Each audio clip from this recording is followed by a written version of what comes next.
I am joined by the National Hurricane Center Director, Michael Brennan, who's joining us. Yep. Hey, I want to thank you for being with us. First of all, explain to me how important this event is here to have the hurricane hunters with us. Yeah, I mean, it's this great way to raise awareness, not only that hurricane season's starting in a month, but to raise the awareness of the value that these aircraft provide to the forecast process. The data they collect from both the Air Force Reserve and NOAA Hurricane Hunter aircraft help us improve the forecast by 10 to 20%. It means more accurate forecast of track, intensity, size of the storm, better issuance of watches and warnings, and getting people ready for storm surge, rainfall, wind, and all the hazards that hurricanes bring. These flights have been made for years, Yeah. but what's new within the last 3 or 4 years is really where the data is going. Right.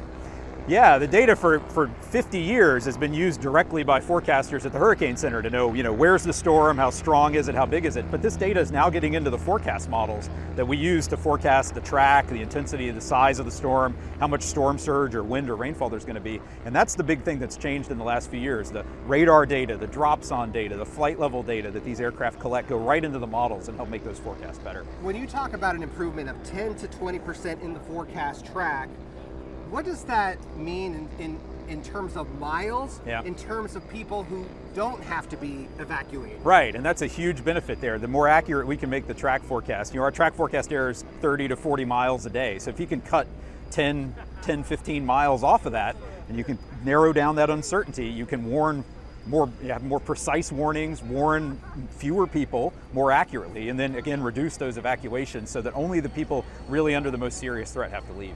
The number one question I always get Yeah. is, or two questions basically, is how busy is this hurricane season going to be? Yeah. And is my house going to get hit? Sure, and unfortunately we can't answer either of those questions at this point, but what we can tell people is that it doesn't matter how busy the overall hurricane season is. If you get hit by a storm, it's busy for you, and you have to prepare every year as if you're going to be hit. Living here in Southeast Texas along the Gulf Coast, that threat is there every year from the risk of heavy rainfall, storm surge if you live along the coast, high winds, so you have to be prepared every season. You mentioned the 15-year anniversary of Hurricane Ike. I was here during Ike, and I just remember that all of the trees that were down. We had a couple holes in our roof, and we were well inland. Yep. And looking back at that, and you realize we get hit on average, Galveston, Southeast Texas, once every 8 years, so we're almost due. Yeah, I mean, again, that risk is there every year. I mean, some years you can get hit more than once, as we've seen in certain places along the Gulf Coast recently. So that message of preparedness has to be there all the time. And it's always a challenge because you have new people moving into an area. They don't have a history of the hurricane impacts in this area. They may not know what that risk is. So this is that time to understand what your risk is. Know if you live in that storm surge evacuation zone. Know if you live in a flood-prone area, and make those preparations now. Hurricane names get recycled every 6 years. Yeah.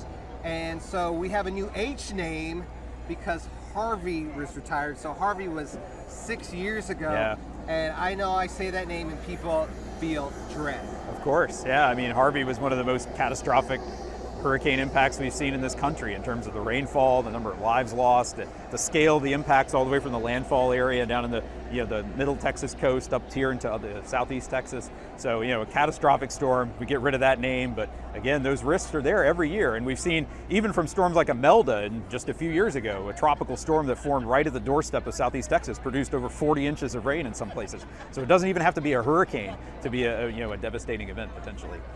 What is the forecast this year, especially with what's expected with El Niño coming? Yeah, I mean, NOAA's going to issue its seasonal forecast later this month, but El Niño tends to maybe tamp down activity in the Atlantic Basin, but we don't really know how that's going to play out.